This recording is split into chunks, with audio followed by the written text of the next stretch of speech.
Hi, in this video, we're going to take a look at how you can set restriction to do not disturb while driving to allowed or don't allowed on the iPhone 12 series.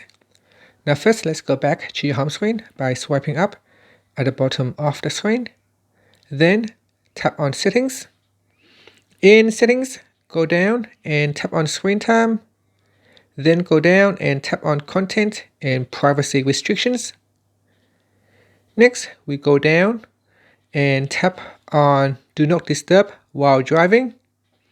In here, you will need to enter the screen time passcode.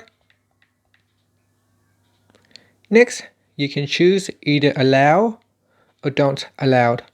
So select one of the options and then tap on the back key to go back to your settings page, or you can swipe up to go back to your home screen.